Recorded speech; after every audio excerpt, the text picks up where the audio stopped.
Alrighty guys, we are back for some Dawnguard Boros. This is a Boros aggro deck centered around Gavony Dawnguard. We're going to go over the deck, then hop into some ranked. But first things first, guys. For anyone who may not know, I'm Red Cat, and I play aggro decks and any decks with red in them as well. Additionally, we got a brand new subscriber goal set to 1,000. We are officially a third of the way there, which is just incredible, guys. Thank you guys so much for all the support, all the comments, all the likes, and all the new subscribers as well. If you want to help us reach the goal and you like the content, consider subscribing. Once we reach the goal, we'll go ahead and set up a Discord server. Okay, guys, so Gavony Dawnguard is a 3-drop, 3/3, Ward 1. Never underestimate the power of Ward, right? If it's neither day or night, it becomes day as Gavony Dawnguard enters the battlefield. Whenever day becomes night or night becomes day, look at the top 4 cards of your library. You may reveal a creature card with mana value 3 or less from among them and put it into your hand. Put the rest on the bottom of your library in a random order. So this lets us stock up on all of our good creatures, all the goodies, right? We actually have like a full like day-night theme in here. Mostly, I guess, day, right? Because we got 3 Sunrise Cavaliers as well. Same idea, if it's neither day or night, it becomes day. Whenever day becomes night or night becomes day, put a +1/+1 counter on target creature. The trample haste is just bonus at this point, right? Brutal Cathar, same thing. I mean, you guys have seen Brutal Cathar. And if we can flip this a couple times back and forth, just clearing up the opponent's board, it's brutal. It's exactly that, right? On the top end, we do have Legion Angel and Sunstreak Phoenix. Of course, the other 3 Legion Angels are in the sideboard. A couple Showdown of the Skalds as well. Kind of the same concept. We're always trying to keep our hand nice and full of creatures, and we want to keep on being able to smack down creatures the entire game, right? So only one Sunstreak Phoenix, because I'm not convinced by this card, but I do hope we get to see it come into play today and actually wreck some face, right? One Celeste, because it can't be hit off of the Dawnguard, but I mean, it has like this whole theme, and also we get to tap 3, tap it. If it's night, it becomes day, otherwise it becomes night. So we actually be like, if we can actually have these cards on the board with the Celestus and we can be activating this and stuff, then we can actually get these cards to trigger a lot more. We only got one of them. It is legendary.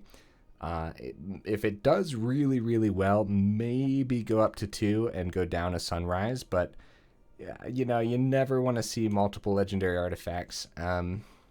Yeah, so top end of the curve is stacked, guys.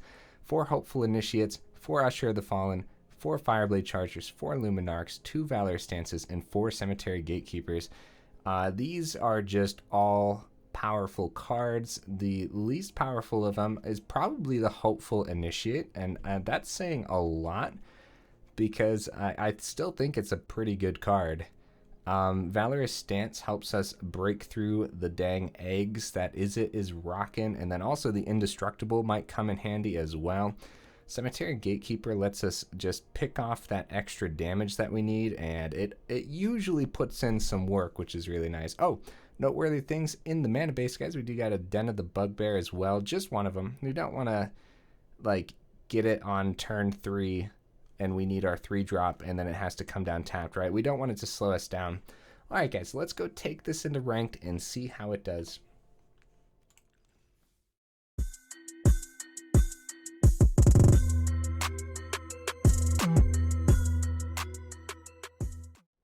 Dawnguard Boros match 1. Let's do it, guys. Whole bunch of ways to build Boros right now, which is really exciting. I have no idea what way is the correct way. I mean literally no idea. It's a good hand. This is a pretty spicy hand. I'm thinking, okay, Haul the Storm Giants right away is pretty rough, man. Keep the Valorous Stance open for if they drop an egg. I say it's pretty rough because we're probably up against Is It. That tends to be the case. We'll see what happens though. Yeah, ranked. But we are only in gold. It might not be Is It. That would be nice, actually. Okay, well. Egg? Drop the egg. Drop the egg. Drop the egg. Aw, Valorous Stance doesn't get to crush the egg this time round. Okay. So it's most likely a... well, not most likely. We want to play around a Jwari Disruption here. It does suck because Celestus into Usher is really good. If it is a Jwari, I guess we don't mind too much about losing the Celestus. We're going to try it. We're going to try it. We're going to see what happens. Because they might even let us have it. Probably not, though. Okay. So, I guess Fading Hope or Play with Fire. So, we got through the Jwari. It might still be in their hand, don't get me wrong. They might just be saving the Jwari back for some reason. So, that goes through. Gonna attempt the Usher here. This is pretty good overall. Okay. Okay, opponent. Nothing on their on my turn there. Searching for their third land drop. Which is pretty good for us because if it is only a Fading Hope or a Play with Fire here for next turn, like this is a pretty stacked hand versus that. Noteworthy thing from Valorous Stance is that it destroy target creature with toughness 4 or greater, so it doesn't only just take care of that egg, it also takes care of Goldspan. Fortunately giving them some treasure, but I mean any amount, anything to deal with those dang dragons, right? Okay. So Sunrise Cavalry does do... Oh, Cavalier. I'm sorry, guys. I've been calling this a different card this entire time. Oh, wow. That's our nickname for it, right? This lets us do more damage right off the bat, and we still have the Valorous Stance open. And we're not going to do the Usher of the Fallen ability. I do want to keep the Valorous Stance open regardless. So, Dawnguard does hit the board good, like either way, but when we have a chance to do more damage against an Izzet deck, like you have to take it, right? Because it can be too late so fast against these Izzet decks. So still no egg. So no target for the Valorous Stance. So right to nighttime, which is pretty good. We're going to drop that counter onto the Fireblade Charger. That's what it's here for. Maybe a Fading Hope. Maybe. Okay, gaining a life. Do I want to draw a card here? Yeah, I think so.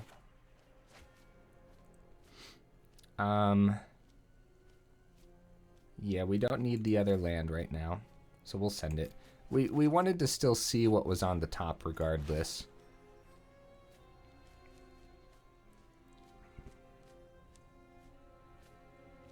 Do we play this before combat or swing in first? I think we'll swing in. If we play the Dawnguard and the Valorous Stance this turn, we can actually get into daytime again. But I want to make sure we save the Indestructible. We're still going to play the Dawnguard, because the Fireblade Charger has 2 damage there. We're still going to play it. It does have ward. And a burn down the house. We can Indestructible the Cavalier. I can't believe I've been calling that Cavalry this whole time. It's awesome, guys. I love it. That's magic for you, man. There's too many names all over the place. Okay, here we go. Burn down the house. It's not looking great for the opponent if they don't have a board wipe right now.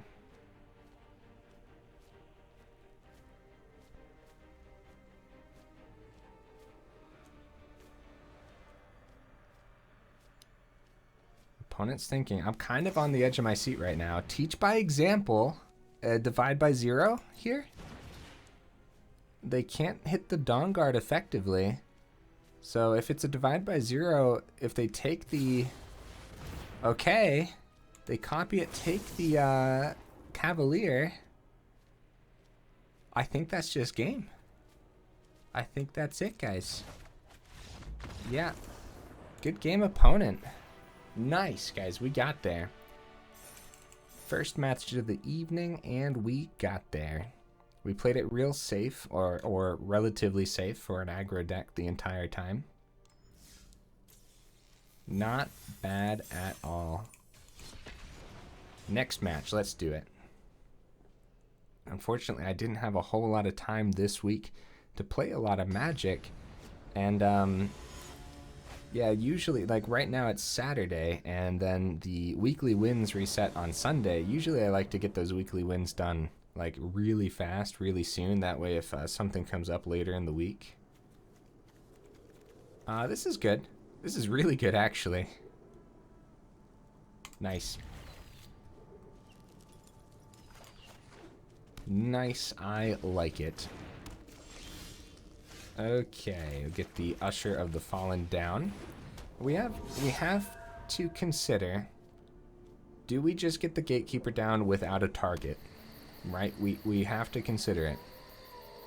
Okay, the first strike could come in handy.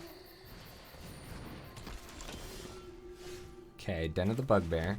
Have the Valorous Stance here. So I think it's a swing. See what they do. So no blocks. So we still don't have a target for the Gatekeeper then.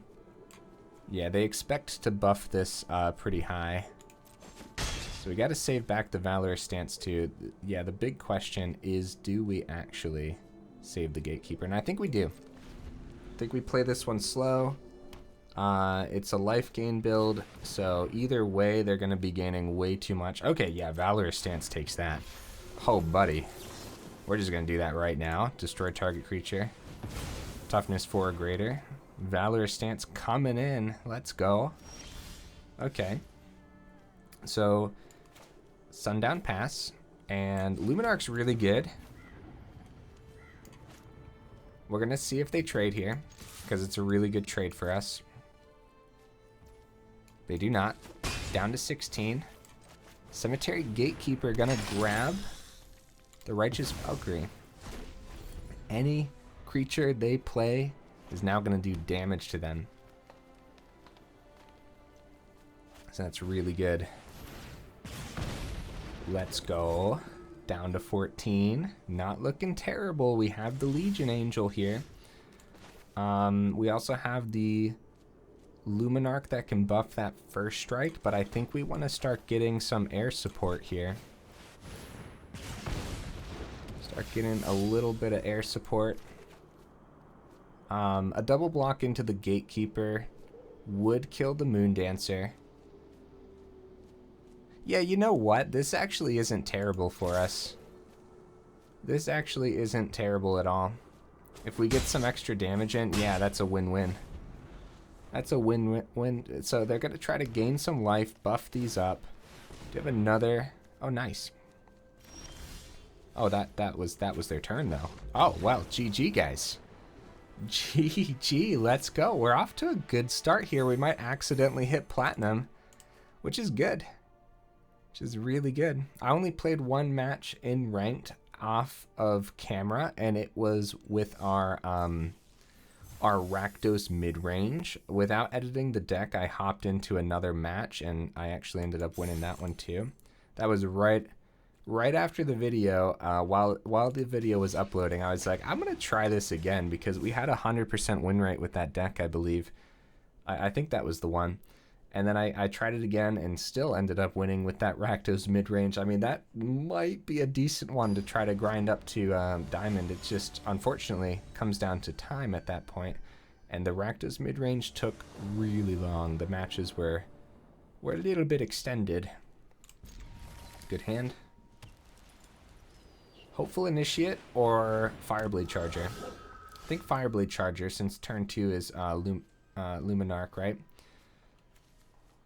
Yeah, Hopeful Initiate is kind of better when you already have something that can swing in with it. That's my theory on it, at least. Ye old Fireblade Charger into Luminarch Aspirant. Always a good classic aggro Boros move, right? So there's their Luminarch. Mono white it is, eh? Drop it. Drop it. Buff it and swing for 2. This would be an interesting block for the opponent. So it goes through. Something worth noting here. So this is probably a Brutal Cathar or a Elite Spellbinder. Okay, probably knocks out the Legion Angel, right? I think that's what I would take. Mono white can deal with a lot of these other little cards. But once I start, yeah. Like, Legion Angel, like, that pretty much knocks it out of the game, because we're not going to get 6 mana. So we're going to take the 5 here. And no 3rd land is pretty brutal. Especially when we can only play one of these. We're going to get this down. We're going to buff the Charger, and we actually have to hold back now that they have that Elite Spellbinder. Yeah, that's pretty brutal, not seeing a 3rd. I forget how many we're running right now, guys. That would have been noteworthy when I went over the deck. I do apologize for that. Most likely 22 to 24 land. If I went lower than that, I feel like that's not something I would have done. Actually, they actually keep the Fireblade Charger alive, so they're probably gonna buff the familiar. Although, oh my goodness. Okay, well, I think Mono White just conquered us here, guys. I think Mono White just conquered us. We're just gonna take this damage. No chump blocks. Let's see what we get here. Oh, nice. Nice. Unfortunately it's too late. Mono White with all the answers was really, really tough. They even have the Faceless Haven open too, which is another reason to just play mono-colored decks, right? It makes a lot of sense to do that. I'm surprised. I mean, yeah, they win either way, but I'm surprised they didn't power up the Haven. They must not have the quest. I gotta stop pretending that every opponent has the quest, though. Was I particular with my blocks? Yes, I was. GG, opponent. GG, buddy. Mono White is brutal. ET is brutal. Let's try to get 2 more matches in, guys, because these games have been really fast so far, which is really, really nice. And yeah, like I said, hopefully we just accidentally stumble upon Platinum with the deck. That would be really nice too. Getting my quests done. Also really nice.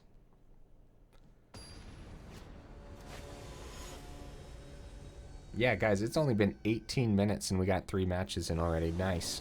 Yeah, this is going well so far. No red source, but we keep this. There's plenty of cards to get us that red source. Ah, which one? Usher? Probably Usher. Try to get even more damage in, right? Usher's ability isn't terrible. I think we still want to get the Initiate down, though.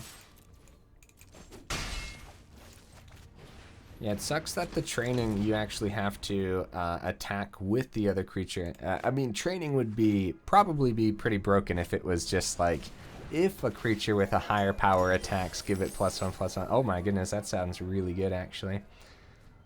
Speaking of really good, might want to keep the Valorous Stance open. For next turn. Because a troll could come down. There's a lot that could come down here. Nah, we're gonna use the Usher's ability here. Get a little bit of extra value out of it, especially since we're missing the 3rd land again. Which we really want to see a red source, but even if it's a white source, the Dawnguard can hit the board too.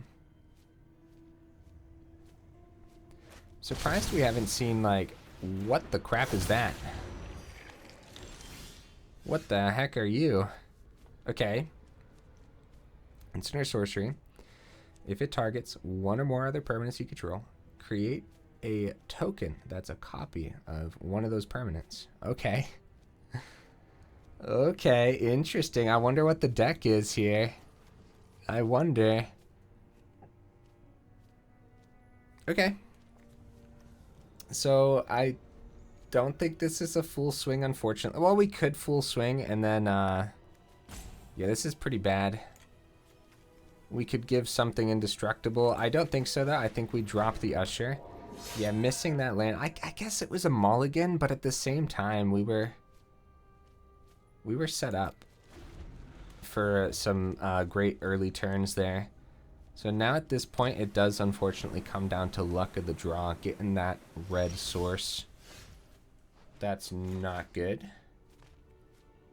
That's not good, guys. Nothing being dropped there is interesting. Sure, full swing. And the Valorous Stance open. And if they think that something's going to happen, we could, okay, so we could give that indestructible. Could give that indestructible. They're taking 3. We could also just get a 1/1. I think the indestructible onto the initiate is okay here.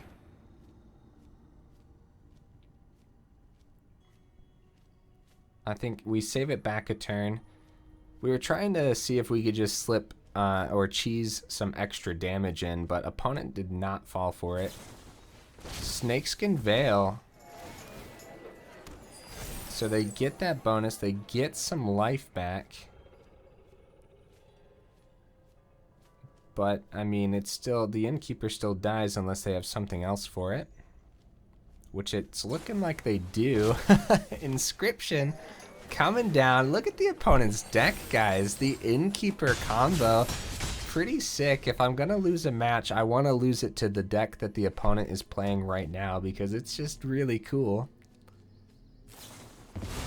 Oh my goodness, that's what turn is it? Is that turn 5? Yikes, bro.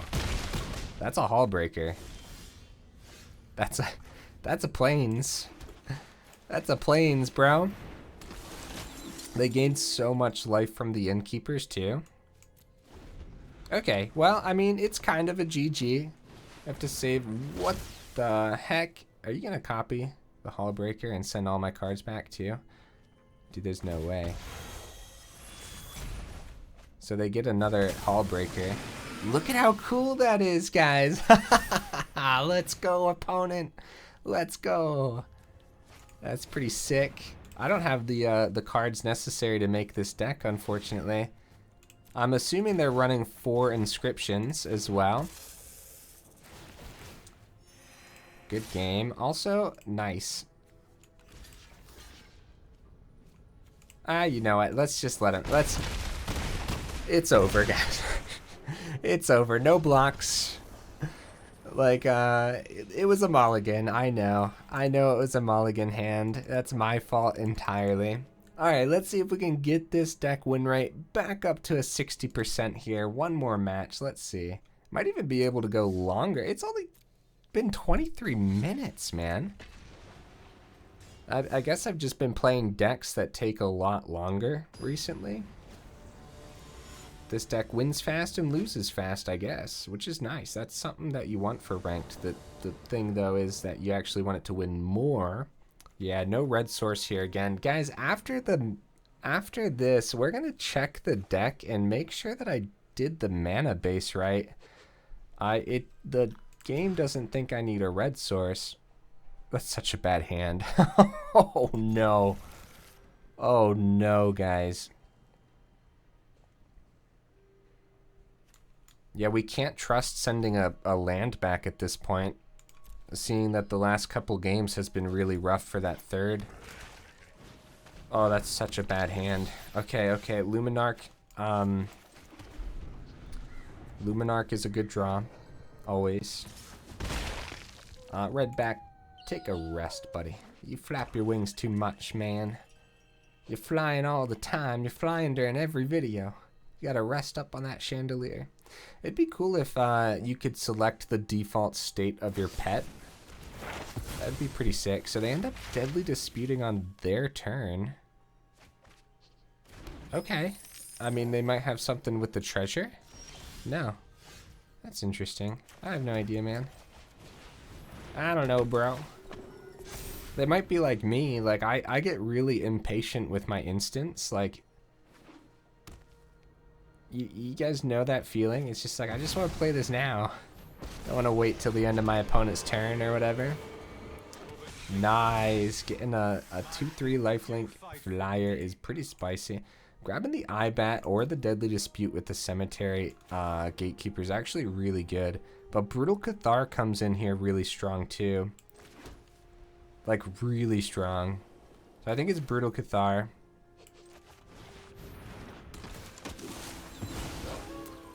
Brutal Cathar. We'll buff it. Because Luminarch already has a big target on its back. So buffing the Cathar is pretty good, actually. Land off the top would be interesting. Because we could Celestus into Gatekeeper then. Environmental Sciences. Got to be really cautious against board wipes against this deck, though. Like, really cautious. Multiple meat hooks is most likely what they're running. Okay. So we can go into the Celestus. Into the Gatekeeper. And then I'm trying to think what we end up grabbing. Is it worth grabbing the instance or the eye twitch? Let's attempt a swing here first. We don't want to put a big target on the Cemetery Gatekeeper's back, so get the 3 damage through. Yeah, we probably grab the eye twitch, but we just don't know how many creatures they're actually planning on playing. Their Faceless Haven can't be activated for a little bit. The instant could be good. The sorcery could be good against this. I think Blood on the Snow is a sorcery. Just want to make sure we can actually get that extra damage through. Probably 2 more eye twitch in the deck. There's definitely more creatures. Yeah, we'll grab the eye twitch here. We know that they got the 1-drop zombie that I can't think of the name of. They probably got 4 of those. Might have a couple Fell Stingers or Skullport Merchants. So any of those being played would actually... Okay. So Meat Hook for 3 would be devastating.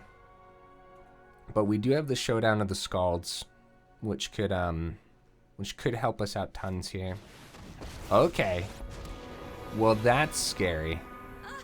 You reek with terror. So yeah, any option here. Like if we would have taken the Sorin, they would have taken 2 damage from dropping the Lolth.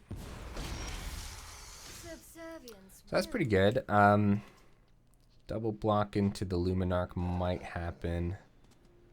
We might have to full swing that Lolth, guys, which really sucks because Blood on the Snow next turn just brings the Lolth back. Might full swing Face just to tempt them to activate this for more spiders next turn. It's actually like, there's so much that we could do here. Like, there's so much we could do, guys. I think we full swing Face, because if it is a Blood in the Snow in their hand, then it's just a no-go. If they double block one of the cards, we give it Indestructible, drop the Dawnguard. Oh, it's daytime right now, isn't it? Okay, yep, double block, give it Indestructible. Wait. Do we want to save the Indestructible for next turn? Wait, if they double block here... how likely is it that it's the Blood on the Snow, right? Save the Indestructible for next turn. We lose this. They take 6. I'm going to say we go for it. No Blood on the Snow. No Blood on the Snow here. Now, do we? Yeah, I'm going for it, guys. No Blood on the Snow. I'm going for it. Come on. Come on. They don't have it. No, there's the 6th land. Oh, they're looking for it. Down to 12. We have 12 on the board. Shambling Ghast. That's right. Take 2 damage. That's what we were hoping for when we took the Eye Twitch. Okay. Fellstinger. Nice. We mentioned that too from the Cemetery Gatekeeper. That's actually not terrible for us overall. We could flip it to nighttime and search for a card off the top, but I think right now Full Swing to Face is probably still key here. Might want to start buffing the Fireblade Charger. That way if they kill it, well, if it's a meat hook, it doesn't really matter, does it? Okay. I think it's a Showdown this turn and see what we get from the Showdown.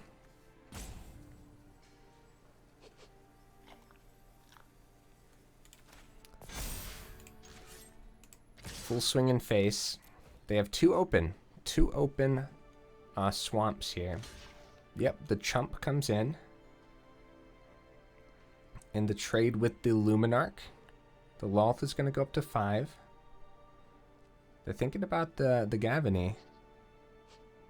We could also just pass the turn, switch to Night, and get the Gavony's ability. Okay, they actually end up, they don't want us to get those extra cards, so they're going down to 2 here. Depending, right? Okay.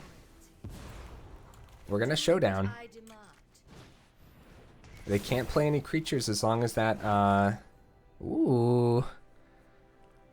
Okay. The Cavalry is really good. We're going to get the Fireblade Charger down now, because it does do 1 damage if it dies. And they most likely have a couple more 2/1 spiders. Oh no, they're searching. They're searching. But they need the meat hook. There it is, guys. Let's go. That was a great victory. Great last match. Really bad starting hand. That ended up being really good, actually. We ended up drawing everything that we needed there. That was awesome. That was a good one. Guys, if you made it this far into the video, y'all are champions. Hey, Sunrise Cavalier. I kept calling it Cavalry, didn't I? Yeah, it's one of those things, I suppose. That's our nickname for it, guys. Here's the deck. I think it ended up being pretty good. You guys let me know. Would you run 2 Celestus or keep it at 1? I think 2 might, I don't know. 1, it's legendary, but then, you know, it might take away from the aggressiveness of the rest of the build. I might even consider going up a 3rd Showdown, but I wanted to test out Sunstreak Phoenix, which we didn't actually get to see come into play. Legion Angel's always good. Yeah, so we had 4 red source, 10 white source, and then 8 more red sources / white sources here. So yeah, some of those matches of us just not getting red, I suppose it would be smart. Yeah, it's 74% white, 37% red. So going up a red source here and down a plains wouldn't be terrible. Even a couple snarls, like go down 2 plains, add 2 snarls, could be really good for the deck too. Because yeah, those 2 matches was essentially us just not getting land, and we do have 22 land. I could see dropping the Sunstreak Phoenix and going up a mountain or whatever. Just go up 1 land 23 land is probably better, especially in a deck that has a lot of 3-drops. The Celestus does help us ramp into the 4-drops, but it's only 1 card, right? So yeah, overall, I enjoyed the deck, guys. I hope you did too. And like I said, if you made it this far, you guys are awesome, and I really appreciate you. Yeah, thank you guys for everything, and I will see you in the next video.